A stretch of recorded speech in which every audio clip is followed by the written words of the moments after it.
The wind was a razor, and it knew my name.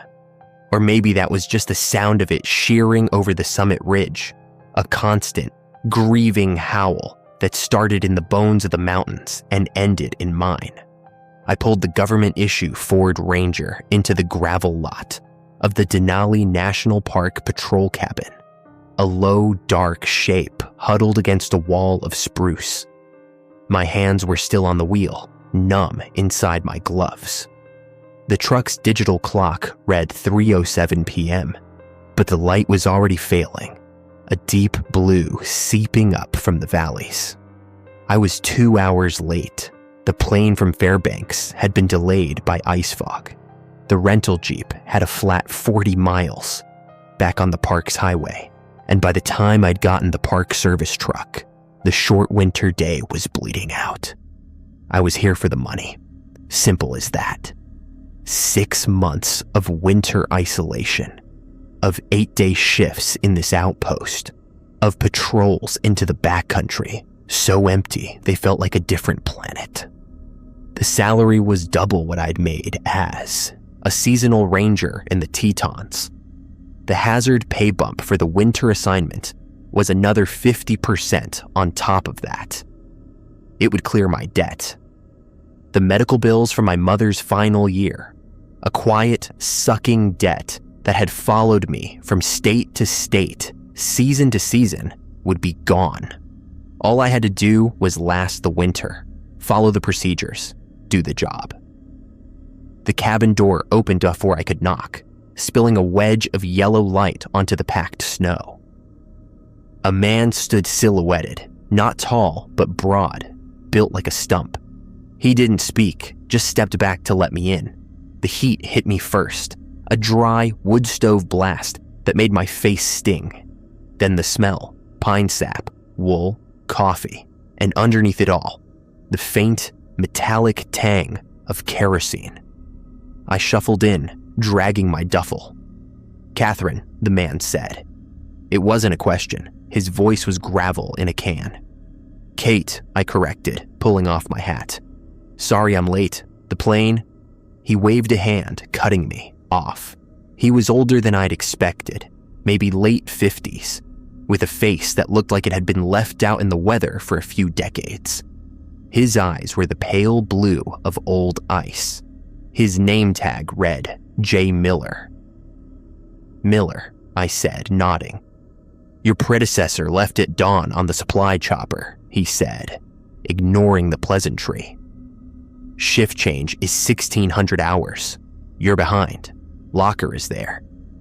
He pointed a thick finger to a steel locker by a small desk. The combination was taped to the handle. "Stow your gear. Park issue is in the bottom. Change.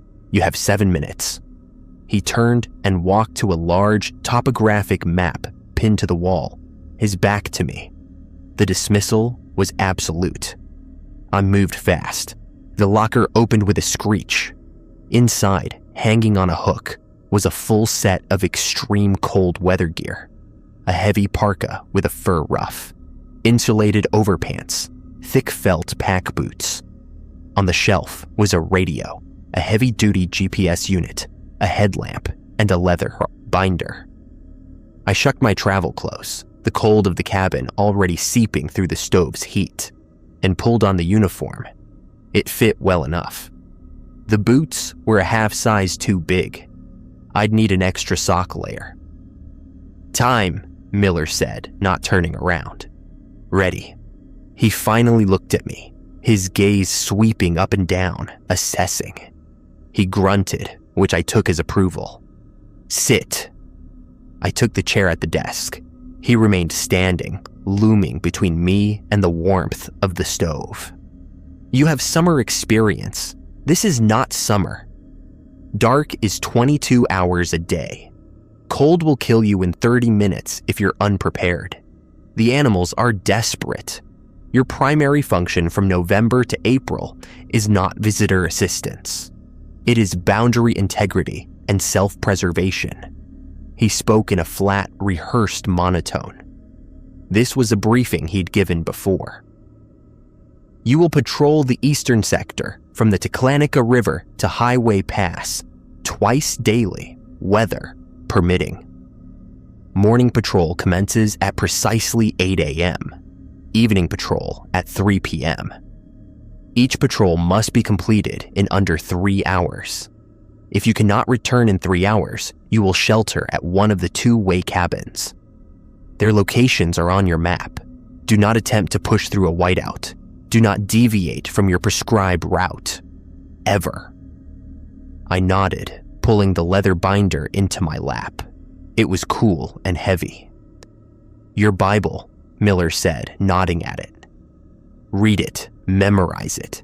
Your predecessor made notes. Ignore the commentary. Follow the printed procedures." I opened it. The first page was a sheet of laminate. Typed on it was a list. Winter patrol protocols and cabin procedures. Teclanica Outpost. 1. All patrols must depart and return within the assigned 3-hour window. Never begin a patrol earlier than 7:50 a.m. or 2:50 p.m. Never return later than 11 a.m. or 6 p.m. 2. The south-facing window of the main room must be covered with the insulated shutter from sunset until exactly 8 a.m.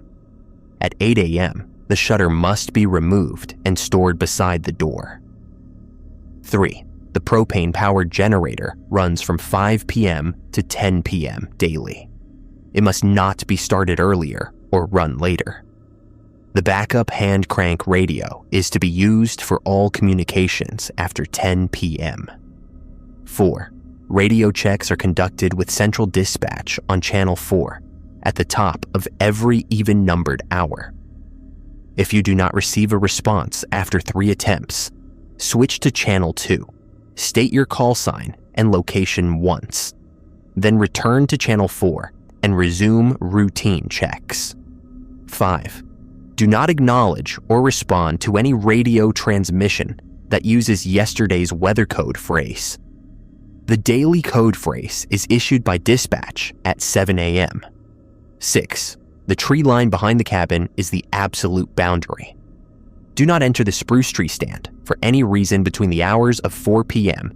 and 8 a.m. 7. A full inventory of supplies, food, water, fuel, medical, ammunition must be conducted every Sunday at noon. The log sheet must be completed and filed in the binder. 8. If you encounter another individual on patrol who is not in proper seasonal uniform, identified by the orange stripe on the parka sleeve, do not make eye contact. Do not engage. Return to the cabin immediately by the most direct route and report the encounter on Channel 4. 9. If you hear footsteps on the cabin roof or a consistent knocking at any door or window, turn on all interior lights and begin reading the inventory log aloud until the sounds cease. 10. Never, under any circumstances, look directly at the northern horizon between the hours of midnight and 4 a.m. Use the covered north-facing porthole window if a bearing is required. 11. The shed behind the cabin is for equipment storage only. If you opened it, you must close it. If you find it open, close it from a distance of at least 10 feet using the hooked pole provided. Do not approach the open doorway. 12. All human waste must be deposited in the sealed composting unit adjacent to the shed. The unit is to be used between 8 a.m. and 4 p.m. only. 13. If you discover a wildlife carcass within 300 yards of the cabin, do not approach. Mark its location on your map and report it on your next scheduled radio check. Do not attempt to examine it, even if it appears fresh. 14. You are the only ranger assigned to this outpost. Any claim of a scheduled relief, visit, or inspection that you have not been notified of directly by dispatch on Channel 4 is false. Do not admit anyone. I read through the list once, then again. The first few were standard extreme environment ops, discipline, schedules, resource management. Then they slid into something else, the rule about the tree line, the footsteps on the roof. Do not look at the northern horizon. My skin prickled under the heavy parka. Some of these seem specific, I said carefully, looking up at Miller. They are. Are there wildlife issues? Bears? Moose? Bears are asleep. Moose are a hazard, but they're not the primary concern. He held my gaze. The rules are the concern. Follow them, and your tour will be quiet, boring even. Break them, and the park will not be forgiving. This landscape has a memory, and it doesn't like to be watched where it shouldn't be. He said it without a hint of poetry. It was a statement of fact, like ice is slippery. The prior ranger, I asked, did they finish their tour? Miller's expression didn't change. Their tour ended. Yours begins now. Your first patrol is tomorrow at 8 a.m. I will remain tonight to observe your closing procedures. I depart at 1600 hours tomorrow. Any questions about the operational procedures? I had 100. They died in my throat under his flat, icy stare. No, sir. Good. The stove needs feeding. Use only the wood from the east pile, never the west pile. Start with the shutter on the south window. Now. He turned back to the map, ending the conversation. I stood, my limbs stiff. The south window was a large square looking out toward the vast, darkening plain of the Teclanica River Flats. The insulated shutter was a heavy panel of wood and foam, leaning against the wall beside it. I hefted it into place. It fit into brackets with a solid thunk, plunging that side of the room into deeper shadow. Immediately, the cabin felt smaller, tighter, like a cell preparing for lockdown. I went outside into the biting cold to get wood from the east pile. The west pile was identical, just 10 feet away. I didn't question it. I hauled in an armload of split spruce. The darkness outside was complete, a velvet blackness that seemed to swallow the beam of my headlamp after 20 yards. The tree line was a solid wall of deeper blackness about 50 yards behind the cabin.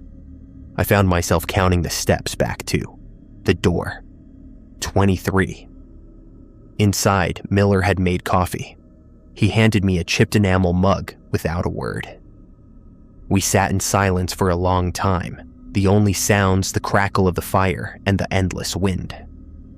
At 5 p.m., on the dot, Miller stood and walked to a small console by the door. He flipped a switch. A low, diesel thrumming vibrated through the floorboards. The generator. A moment later, the bare bulb overhead brightened, and a small space heater in the corner whirred to life. Generator procedure is yours now, he said. At 10 p.m., he pointed at the console. I stood, flipped the switch. The thrumming died. The bulb went dark, leaving only the flickering light from the stove's grate and my battery-powered lantern.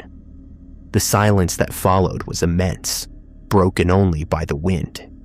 It was a physical presence, that silence, heavy and listening. Radio check, Miller said.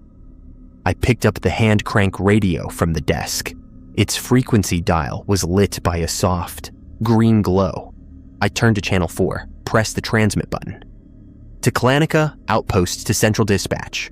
Radio check, over. Static, then a crisp, female voice.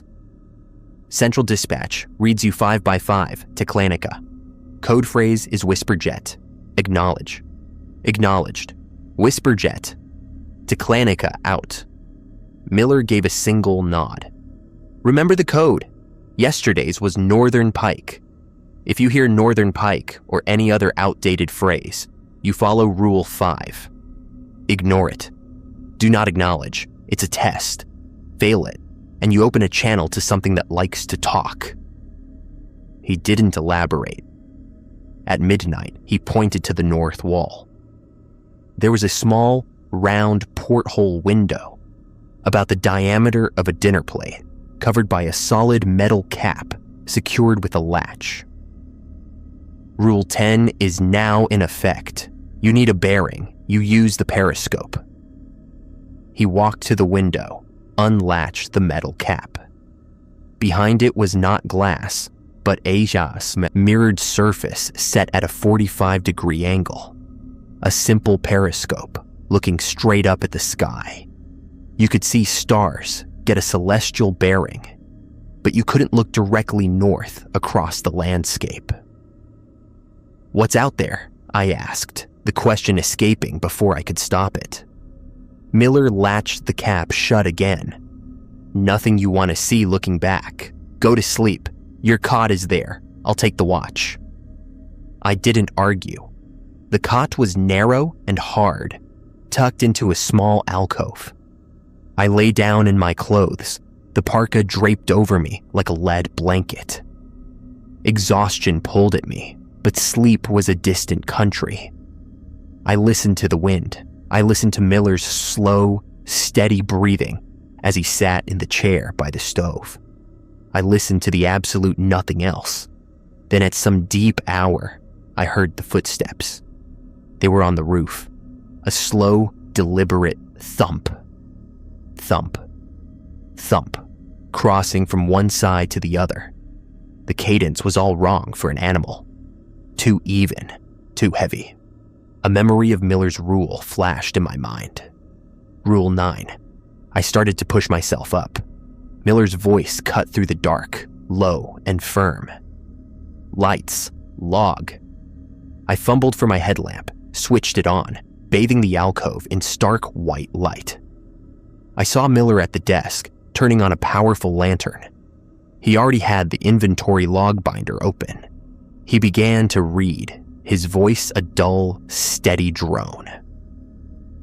12 gallons of potable water in primary tank, 3 gallons in reserve jerrycans, 27 pounds of dehydrated meals, 4 rolls of duct tape, 16 batteries, size D, 30 yards of nylon cord.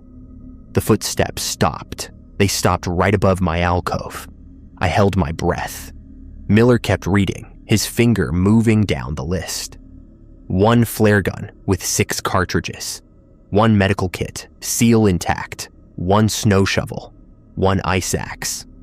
Silence from the roof. A long, profound silence. Then the footsteps resumed, moving back the way they came, growing, fainter until they were swallowed by the wind. Miller read to the end of the log, then closed the binder with a soft snap. He looked at me, his face in shadow. "It's checking. It always checks on a new one. Go to sleep." He said it like he'd said, "The stove needs feeding." I didn't sleep. Miller left at exactly 4 p.m. the next day. He shook my hand, a brief, hard grip. "Follow the rules, Ranger. The park pays well, but it charges for mistakes."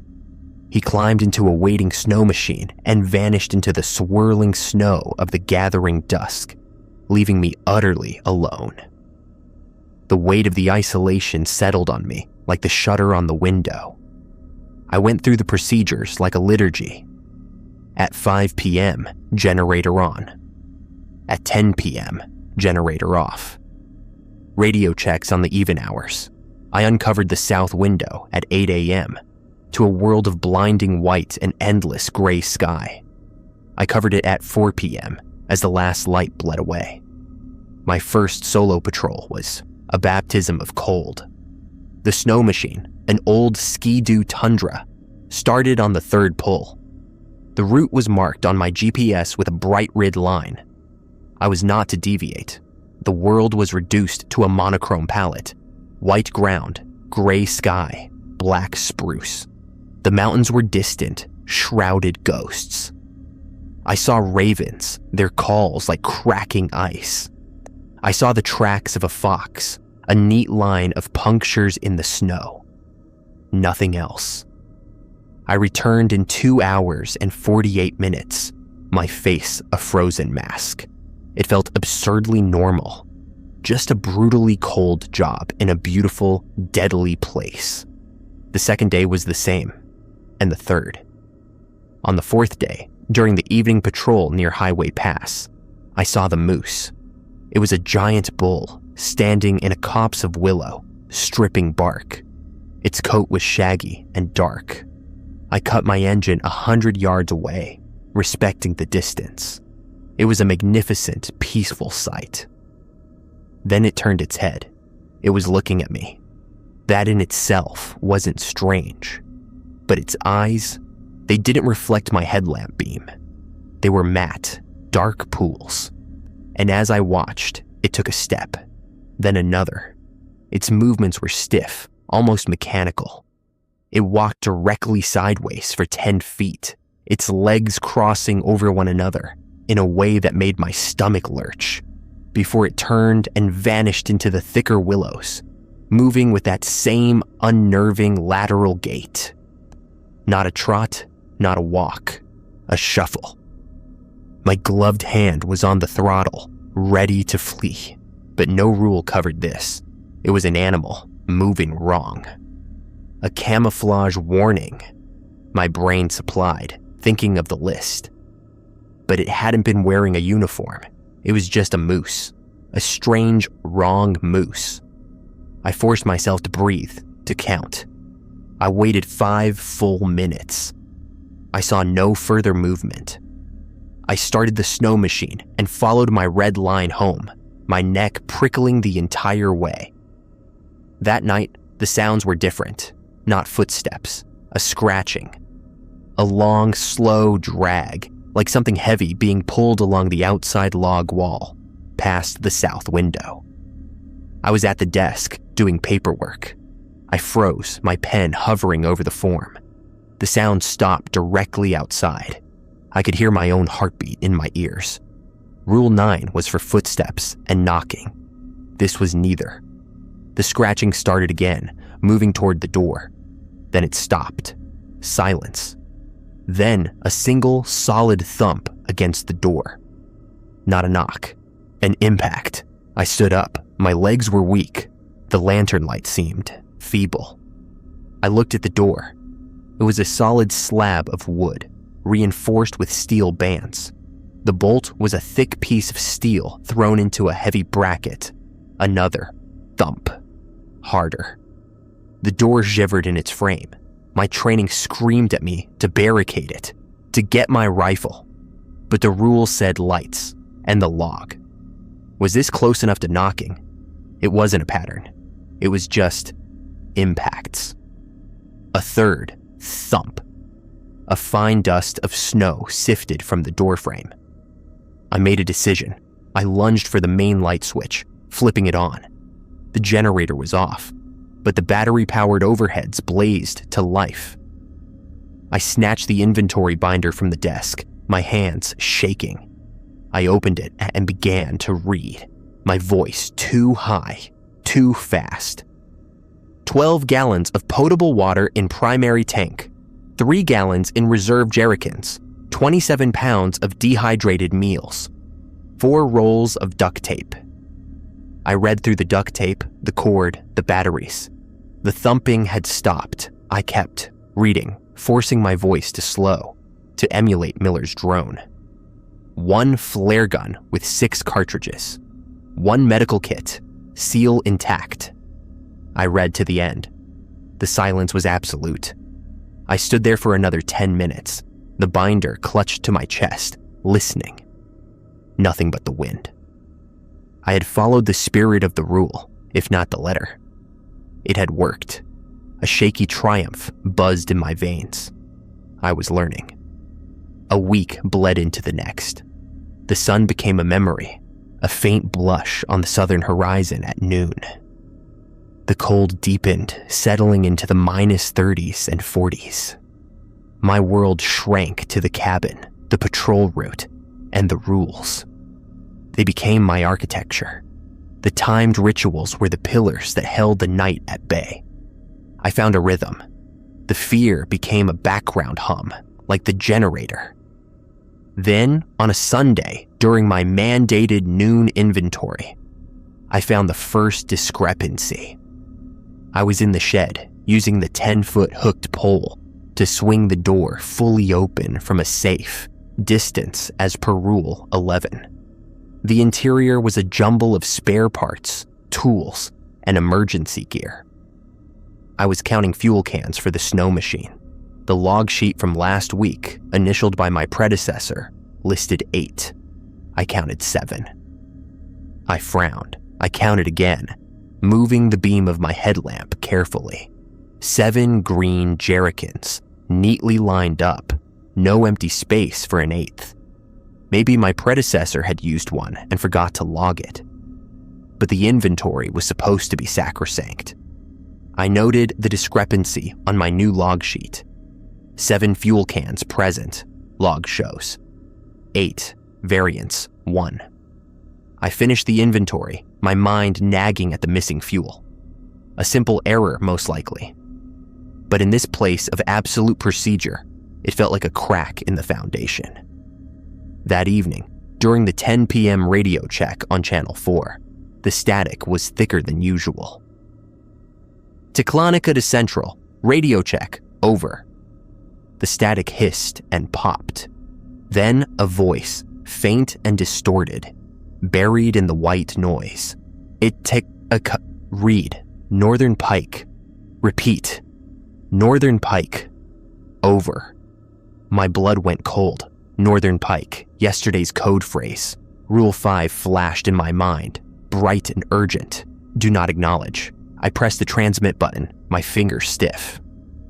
Teclonica to Central, radio check, over. I kept my voice flat, ignoring the ghost in the static. More hissing. Then, the clear, crisp voice of Lisa, the dispatcher.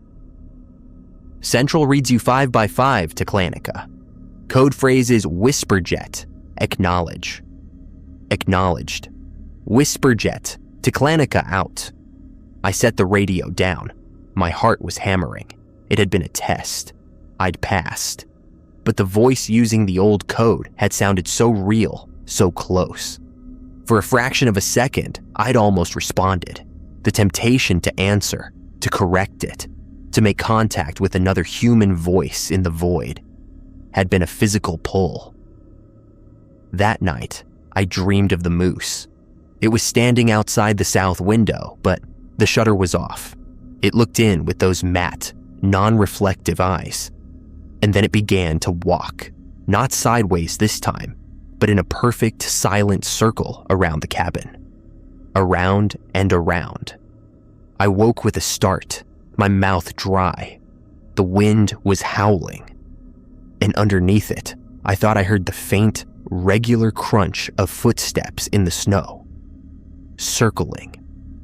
I lay there until dawn, counting my breaths, counting the seconds between the gusts of wind, waiting for the sound to stop.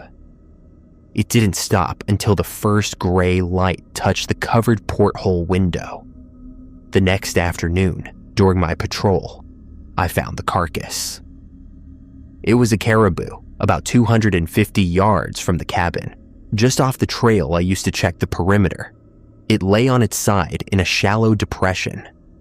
It was fresh. Steam still rose faintly from the cavity of its ribs, which had been splayed open.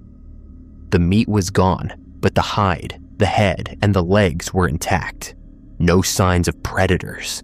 No wolf tracks. No raven. Damage. It looked cleaned. Not eaten. Harvested. Rule 13. If you discover a wildlife carcass within 300 yards of the cabin, do not approach. Mark its location on your map and report it on your next scheduled radio check. I stopped my snow machine.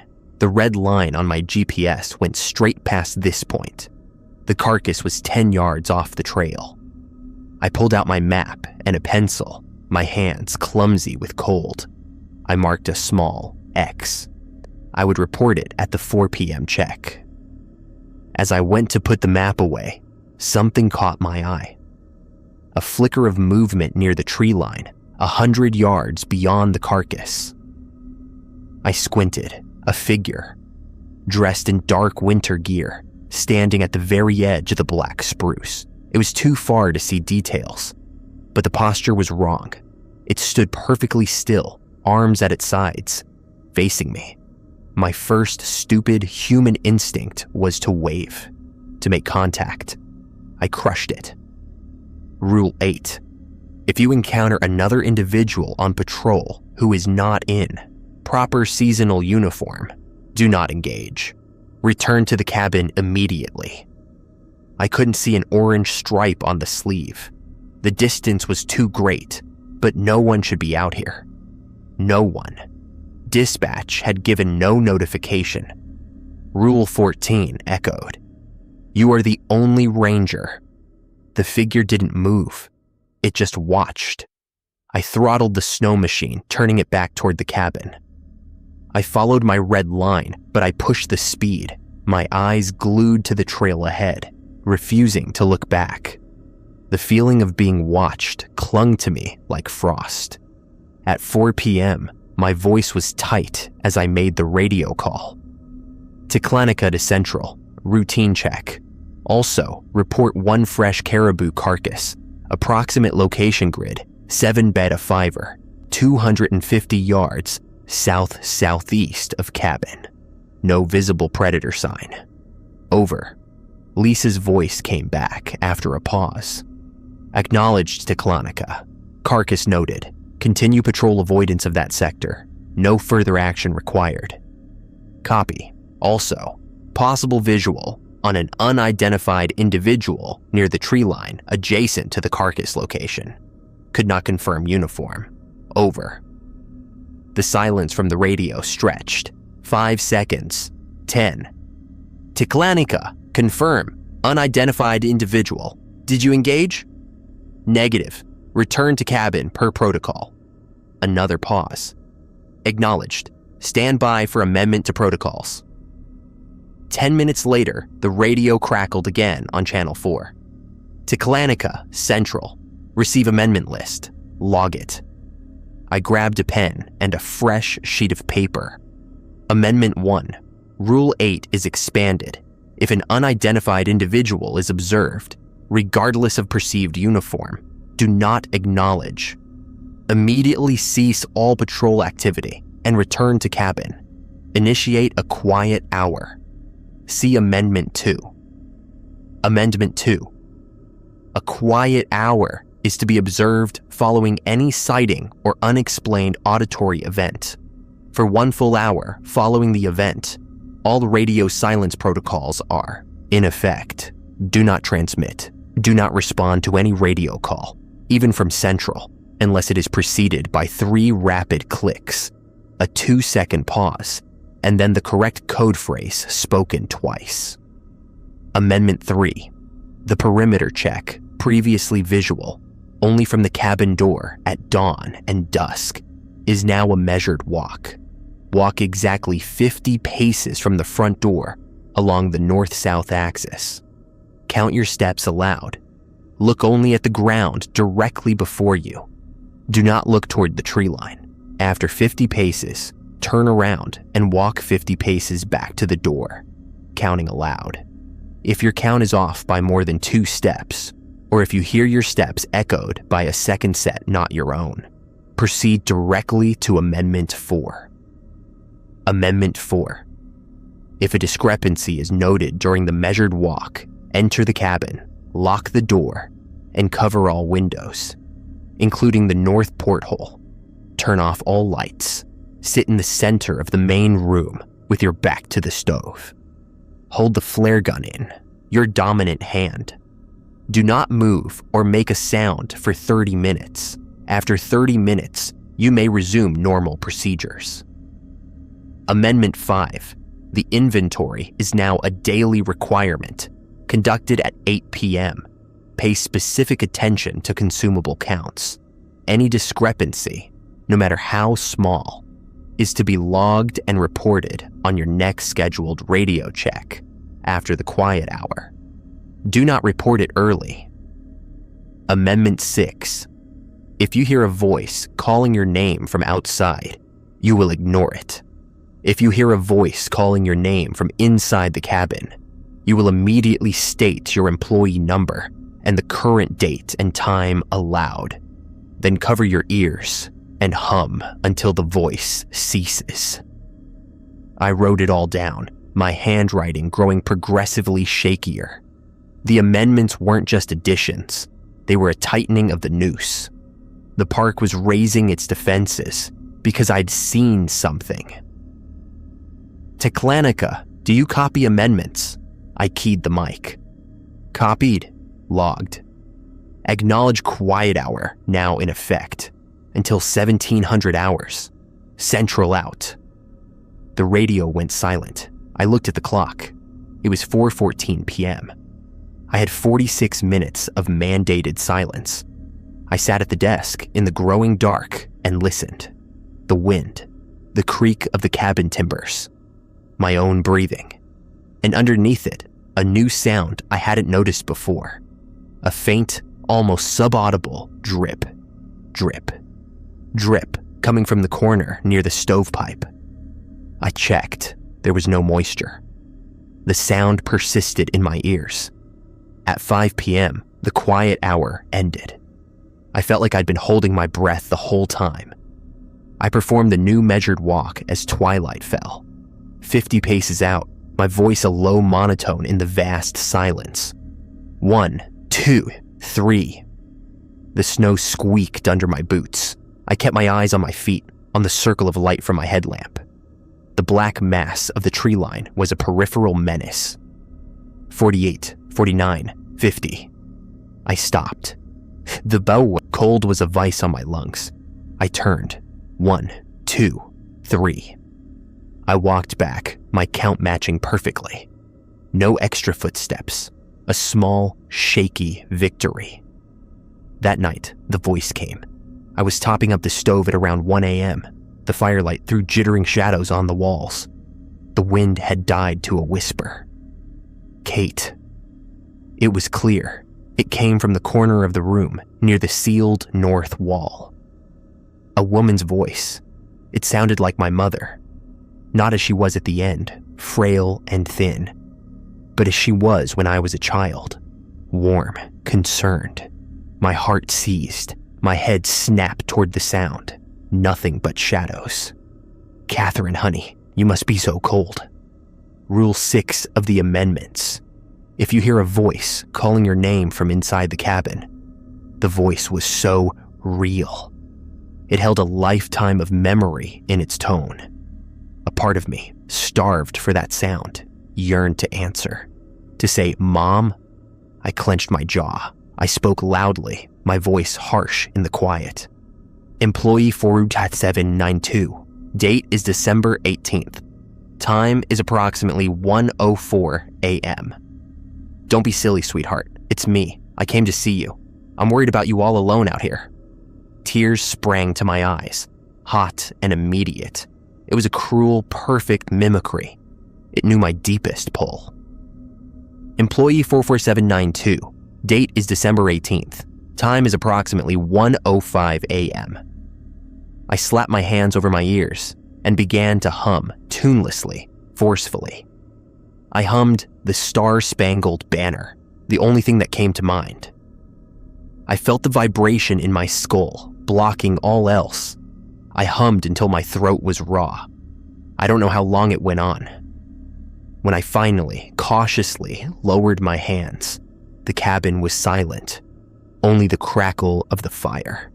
The voice was gone. I slumped against the wall, trembling violently. It had been a test, a personalized, gutting test, and I had passed by the thinnest of margins. I hadn't broken, but I felt something break inside me nonetheless. The last vestige of my skepticism was gone, burned away by the sound of my dead mother's voice in that dark room. This was not superstition. This was a manual for surviving in a hostile ecosystem with a predator I couldn't see. One that hunted through loneliness and memory. The next day, during my 8 p.m. inventory, I found a second discrepancy. The medical kit seal, which I had noted as intact 2 days prior, was broken. The kit itself appeared untouched. The gauze, the bandages, the antiseptic wipes, all in place. But the paper seal across the zipper was torn. I had not opened it. I was certain. I logged it. Medical kit seal broken. Contents appear intact. Variants unknown.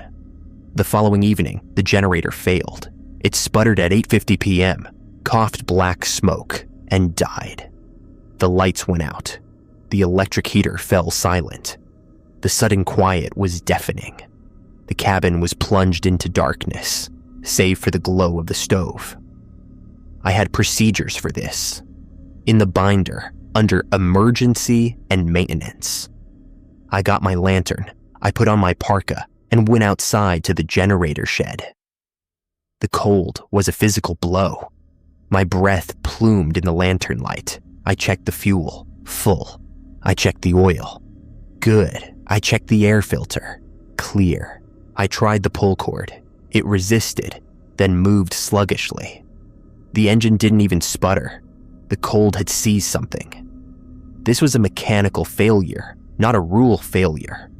But in this place, there was no difference. I needed light to work on it. I needed the manual, which was inside. I turned to go back in. The door to the main cabin was open. I had closed it. I always closed it. A blast of colder air was flowing from the dark rectangle. My lantern beam danced across the floorboards from the threshold. Rule 11.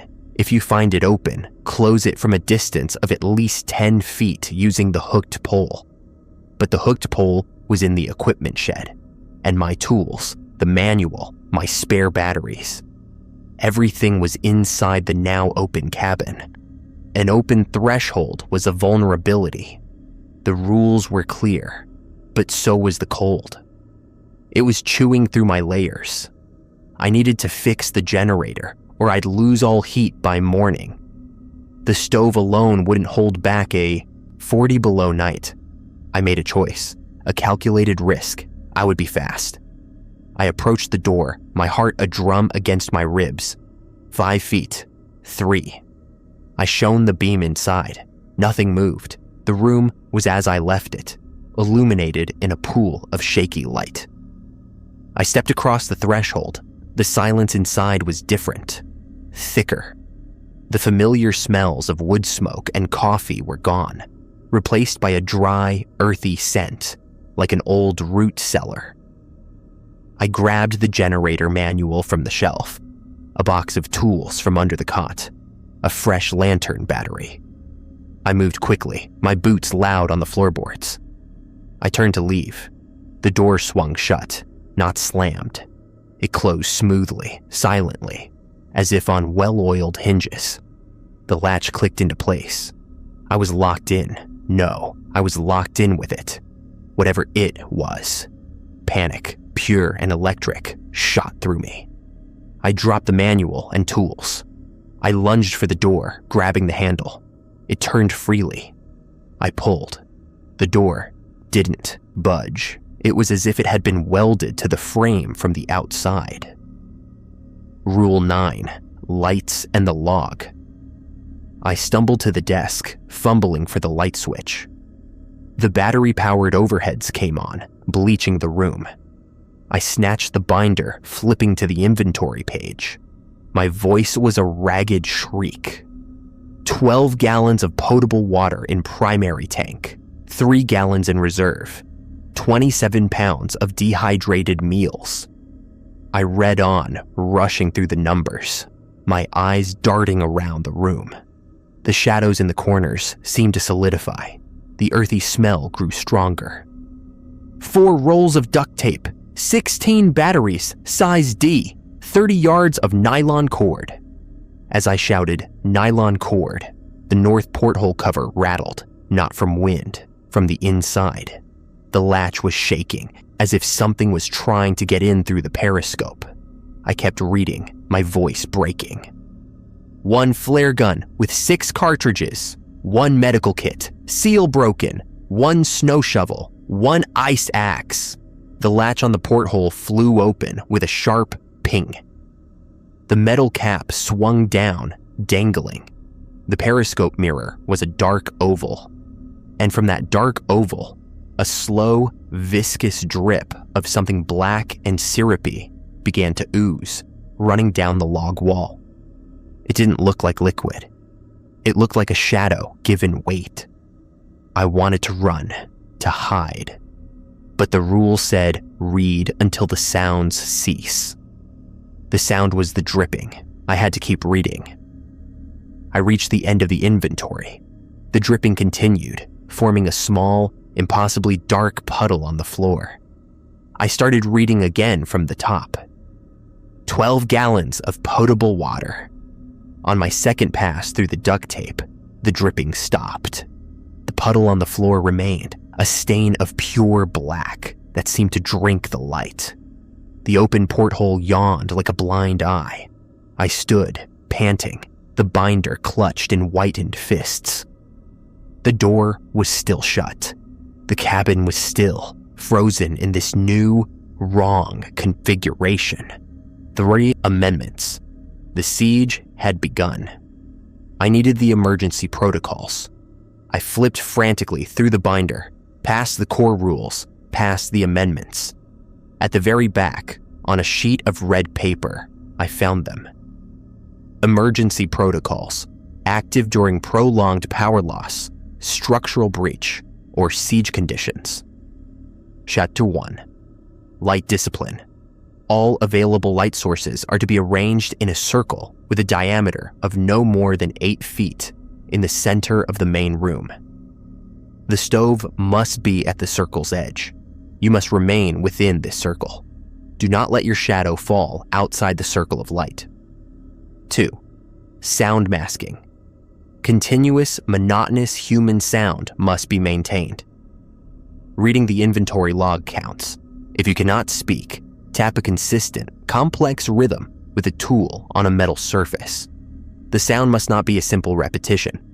Vary the pattern every 5 minutes. 3. Threshold. Seal. All portals, door, windows, vents must be physically marked with a line of salt from the kitchen, stores. If the salt line is disturbed, do not attempt to repair it. Double the radius of your light circle, but do not cross the original salt line. 4. Temporal anchor. You must state the exact time to the minute allowed every 5 minutes. Use your watch, not the radio. If you miss an interval, or if your stated time does not match your watch upon checking, close your eyes for the next full 5-minute interval and repeat the sound masking. 5. If the conditions persist for more than 2 hours, you may attempt a controlled breach to the equipment shed using the following procedure. From within your light circle, throw a lit flare out the front door. Count to 30. If the flare continues to burn normally, you may exit, walking backwards, keeping the light of the flare in your sight at all times. Retrieve the hooked pole and the red gasoline can, marked with an X. Return walking backwards. Do not turn around until you are back inside the light circle. Seal the door immediately. I had no salt. I'd used the last of it cooking days ago and hadn't restocked. A failure. I had light. I had my voice. I dragged the lanterns, my headlamp propped on a box, the battery-powered lamp, into the center of the room. I used a length of the nylon cord to measure a rough 8-foot diameter. I stayed inside it. My shadow, huge and wavering, stayed inside it. I began the sound masking. I read the rules themselves, starting with the core list, then the amendments, then the emergency protocols. I read them in a steady, metronomic voice. When my throat grew too dry, I switched to tapping my multi-tool against the side of the empty fuel can I'd brought into the circle. I tapped out the rhythm to shave and a haircut. Then I switched to jingle bells. Then a random series of 3 quick, 2 slow. Every 5 minutes, I checked my watch and announced the time. 1:22 a.m. 1:27 a.m. my world shrank to the circle of light, the sound of my own voice, or the tapping and the slow creep of the minute hand. At 1:32 a.m., the salt line I didn't have couldn't be disturbed, but the puddle of black ooze from the porthole began to move. It flowed across the floorboards against the logic of gravity, snaking toward the edge of my light circle. It stopped exactly at the perimeter, as if meeting an invisible wall. It pooled there, a liquid shoreline of darkness. At 1:47 a.m., the door handle rattled, not violently, politely. Turn, click. Then a knock, a perfect human-sounding knock. Rat-a-tat-tat. I didn't acknowledge it. I kept tapping my pattern. I announced the time. 1:47 a.m. The knocking came again, then a voice, Miller's voice.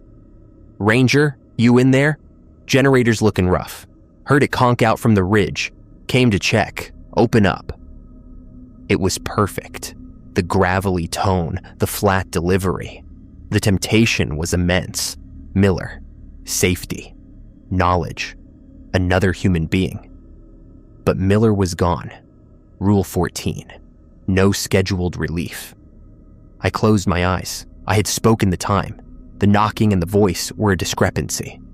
I shut my eyes tight and began humming again, tapping my tool blindly against the can. I hummed and tapped for 5 agonizing minutes, my every nerve screaming that something was standing right outside the circle, right where the black ooze pooled. When I opened my eyes at 1:52 a.m., the voice was gone. The ooze had receded a few inches. The door was silent. The siege lasted for 2 hours and 17 minutes. The power didn't come back. The door didn't open.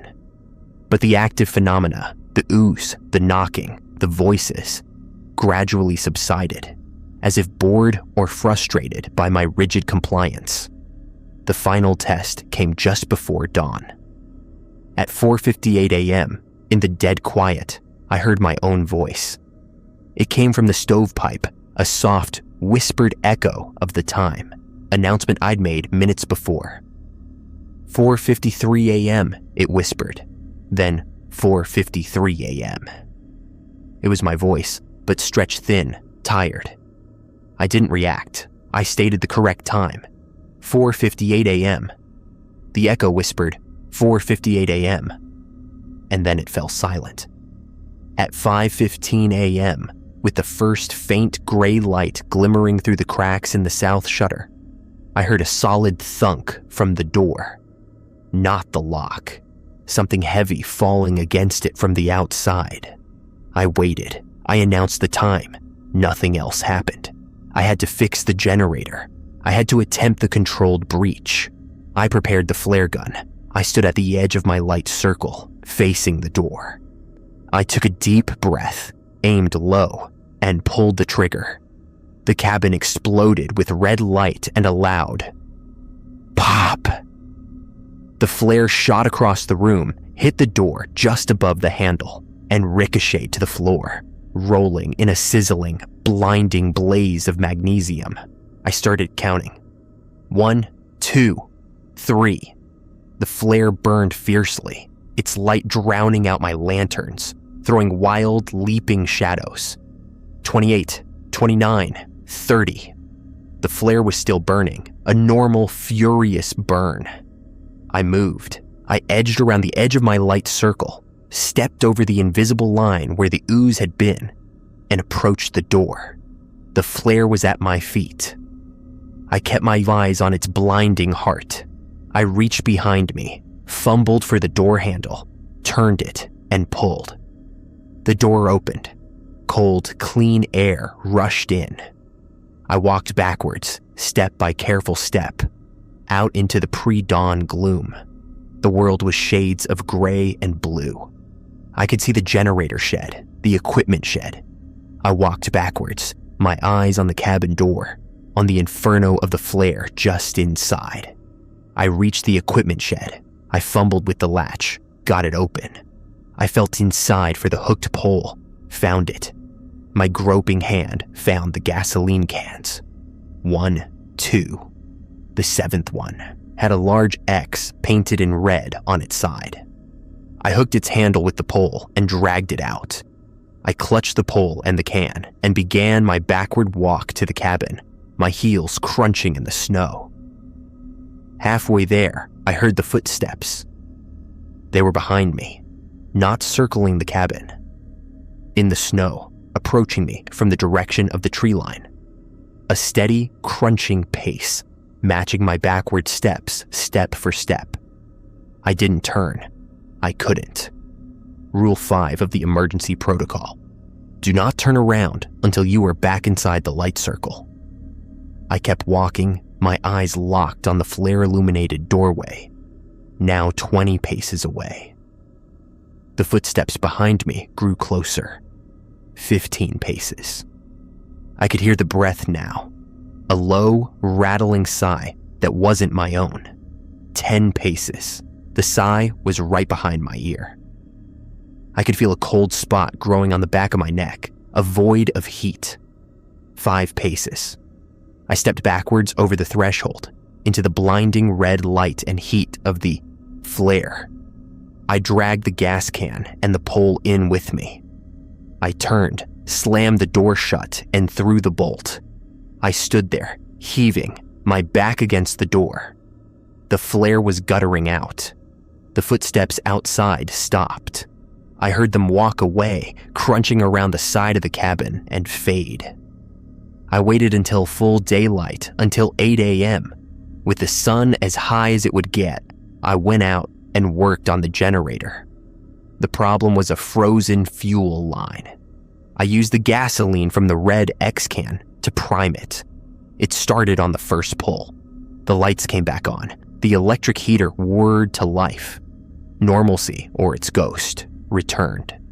But nothing was the same. The black ooze stain was permanent, a scar on the floorboards. No scrub brush would touch. The north porthole latch was bent, refusing to close fully. I taped it shut with 3 layers of duct tape. I reported the generator failure and my repair on the next radio check. I did not mention the siege. Lisa acknowledged, laconically. Noted to Klanica. Maintain protocols. The days that followed were a tense, exhausted limbo. I performed my rituals with robotic precision. The measured walk, the daily inventory, the quiet hours, which I now sometimes imposed on myself preemptively. I slept in fits and starts, my hand always near the flare gun. I saw no more figures, heard no more voices from inside. The park was quiet, but it was the quiet of something watching, waiting for a slip. The slip came from outside. A week after the siege, a blizzard rolled in from the north, a true monster that pinned me in the cabin for 3 days. Whiteout conditions. Patrols were impossible. On the second day, during a brief lull in the wind, the radio crackled to life on Channel 2, the emergency channel. A young man's voice, frantic, breaking with static and panic. "Anyone, please. This is Paul Jensen, winter recreationist. My snow machine is down near the Toklat River. I'm hypothermic, I think. My leg is broken. I have no shelter. Please, God, anyone." My hand flew to the transmit button. This was real. This was a person, a human being dying out there in the white hell. All my training, my actual ranger training, screamed at me to respond, to get coordinates, to initiate a rescue. But the rules. Channel 2 was only for use after 3 failed checks on Channel 4. And the code phrase? He hadn't used one. He wasn't park service. Rule 14. You are the only ranger assigned. But he was a person. The voice came again, sobbing now. "Please, I can see a light. I think it's a cabin. Is someone there? Please help me." He could see a light. My light. I was his only hope. I keyed the mic. "This is Park Ranger at the Teklanika outpost. What is your exact location? Over. I broke protocol. I spoke, a burst of static. Then the voice, clearer now, desperate with hope. Oh, thank God, thank you. I'm near the river, east of the Big Bend. I have a GPS, but the battery's died. I've been walking for hours. I see your light to the south. East of the Big Bend. That was outside my sector, but not impossibly far. Maybe 5 miles in good weather. In this blizzard, it was a death sentence to try. But I had to try. I was a SUV ranger. Stay where you are, I said, my mind racing, already planning what to pack. I will attempt a... The radio in my hand suddenly squawked, a burst of harsh, overriding transmission on the same channel. Lisa's voice, but distorted, stretched thin with urgency. Tiklanica, abort! Code Pine. Code Pine. That is not a person. Repeat, that is not... The transmission cut off in a squeal of feedback. The young man's voice came back, but it had changed. The panic was gone, replaced by a flat, curious tone. Ranger, are you coming? It's so cold out here. I'm so... hungry. I dropped the radio as if it had burned me. It clattered on the desk. I stared at it. From outside, through the shrieking wind, I heard a new sound. A voice, shouting, carried on the gusts. Hello, I'm here. I see the cabin. He was closer, impossibly closer. Rule 14, the amendments. It had tricked me into acknowledging it. I had opened a channel. And now, it was following my voice home. I went into lockdown. I covered all the windows, including the south one, though it was hours early. I turned on every light. I grabbed the inventory log, but my voice was a frozen block in my throat. I couldn't speak. The knocking started, not on the door, on the south shutter. A polite, insistent tap, tap, tap. Hello, Ranger, let me in. It's Paul. You said you'd help. I clutched the flare gun. I didn't speak. I didn't read. The knocking traveled around the cabin, to the east wall, to the north wall, where the taped-over porthole was. The tape bulged inward with each tap. I'm so cold. Just let me in for a minute, just to warm up. The voice was right outside the door now. I could hear the smile in it. I know you're in there. I can hear you breathing. I sat in the center of the room, in the exact spot I'd sat during the siege, my back to the stove. I held the flare gun. I did not move. I did not make a sound. I became a piece of the cabin, a fixture. The knocking stopped. The voice spoke again, this time from directly above me, on the roof. It wasn't shouting. It was a conversational tone, as if we were sitting across from each other. You have some extra fuel, don't you? In the shed. The can with the X. That's mine. You took it. I need it back. The missing fuel can, from my first inventory. It hadn't been a record-keeping error. I didn't answer. Silence fell. A long, heavy silence that stretched through the rest of the day and into the deep night.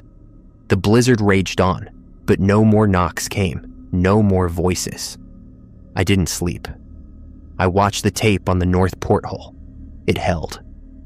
At dawn, the wind died. The silence was profound. I waited until 8 a.m. I performed the measured walk, 50 paces out. My count was perfect, 50 paces back. On the 49th step, I saw it, a single set of footprints in the new snow. They circled the hunt cabin in a perfect, unbroken loop, about 10 feet from the walls. The loop was complete, without a point of entry or exit. The footprints were human in shape, but too deep, as if made by something of immense weight. And they were fresh, made after the snow had stopped falling in the early hours. They had circled me all night, waiting for a break that never came. I returned to the cabin. I radioed Central on Channel 4 at the appointed time. My voice was flat. Teklanika to Central. All quiet. Blizzard has passed. No issues to report. Lisa's voice came back, calm. Acknowledge Teklanika. Resume patrols when safe.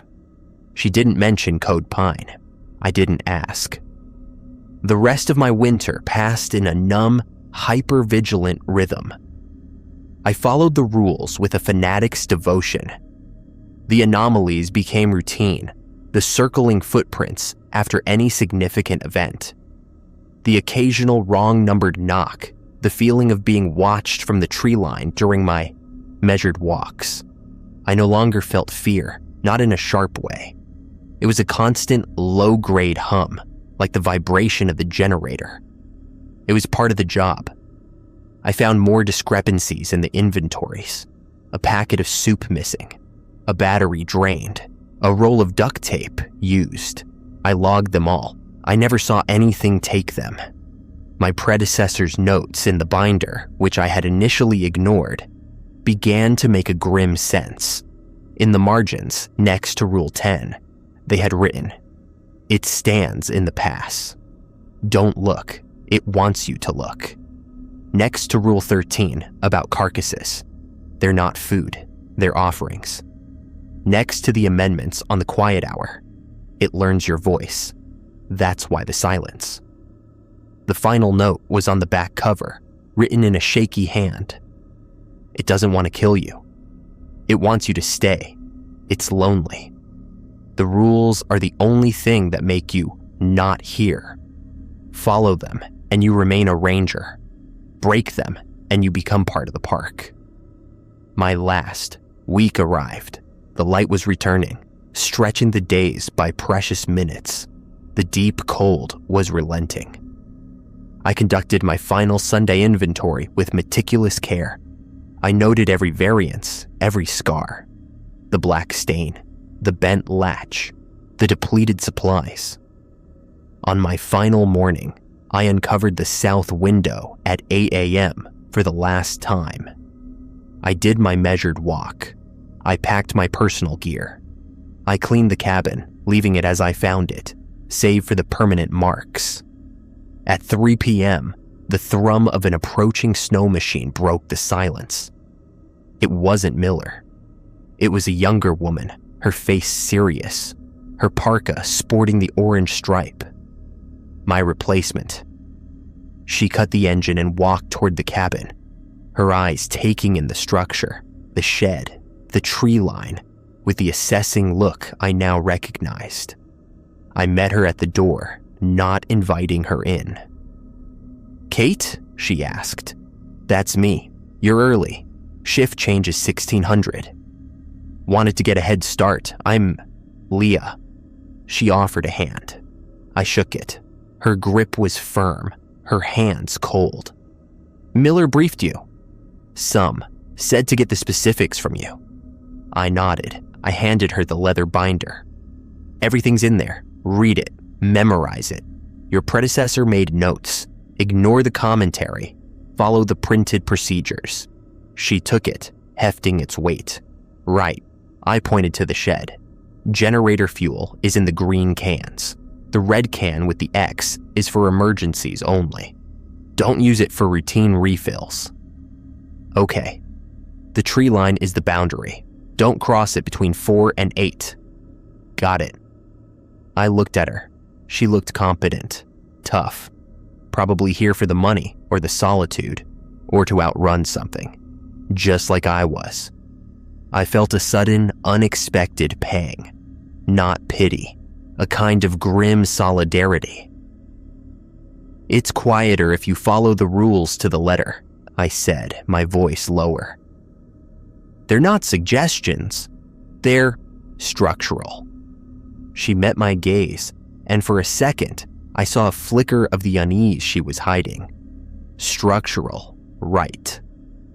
"Your first patrol is tomorrow at 8 a.m. I'll stay tonight to observe your closing procedures. I depart at 1600 hours tomorrow." She nodded, just as I had. "Any questions about the operational procedures?" She had 100. I could see them in her eyes. They died in her throat, just as mine had. No. Good. The stove needs feeding. Use only the wood from the east pile, never the west pile. Start with the shutter on the south window. Now. I turned and walked inside, leaving her to it. I went to the map on the wall, my back to her, listening to the sounds of her first, fumbling attempts to secure her new world. The thud of the shutter. The crunch of her steps to the woodpile. 23 of them. Later, after she'd done everything right, we sat in silence as the light failed. At 5 p.m., I pointed to the wood generator switch. She turned it on. The lights brightened. At 10 p.m., she turned it off. We did the radio check. She responded correctly to the code phrase, glacial stream. At midnight, I pointed to the north porthole, its latch still taped shut. Rule 10 is now in effect. You need a bearing. You use the periscope. The tape holds. Don't remove it. She looked at the tape, at the permanent black stain on the floor below it, and said nothing. I took the cot. She took the watch. I lay down, but I didn't sleep. I listened to the wind. I listened to her breathing. I waited. Deep in the night, they came, the footsteps on the roof. A slow, testing thump, thump, thump, crossing from one side to the other. I heard Leah move, heard the click of her lantern, heard the rustle of pages, and then her voice, steady but new, began to read aloud in the dark. 12 gallons of potable water in primary tank, 3 gallons in reserve jerrycans, 27 pounds of dehydrated meals, 4 rolls of duct tape. The footsteps stopped. I held my breath. She kept reading. She was going to be okay. She had the rhythm. She understood already that the reading wasn't for the thing on the roof. It was for her. To keep her human. To keep her a ranger and not part of the park. I closed my eyes. For the first time in months, I slept. Miller picked me up at 4 p.m. the next day on his snow machine. I handed over the cabin keys, the truck keys, my park issue gear stacked neatly by the door. All but the leather binder, which was now Leah's. We rode in silence back to the main park road, where my personal truck was parked. The world seemed too bright, too loud, too full of color after the monochrome winter. He shut off the engine. Tour's done. It is. He studied me. I knew I looked older, thinner. My eyes had the same permanent, distant focus I'd seen in his. You followed the rules. I did. Good. He reached into his coat and pulled out a sealed envelope. My final pay, with the hazard bonus. It was thick. The park thanks you for your service. I took the envelope. It felt like blood money. It felt like salvation. Thank you. I turned to go. Ranger, he said. I stopped. It stays with you. The quiet, the counting. You'll check your doors at night. You'll hate the sound of knocking. He wasn't telling me something new. He was acknowledging a shared diagnosis. But you're out. That's what matters. I nodded. I got in my truck. I started the long drive south, toward trees that were just trees, toward nights that were just dark. In my rearview mirror, the mountains of Denali receded, white and immense and watching. I knew I'd never be truly out. The rules were in me now, a latticework of survival etched onto my bones. I would count my steps without thinking. I would lock my doors 3 times. I would never answer a second knock. And sometimes, in the deep quiet of a winter night, I'd catch myself listening for the sound of footsteps, circling, checking to see if I was still following them.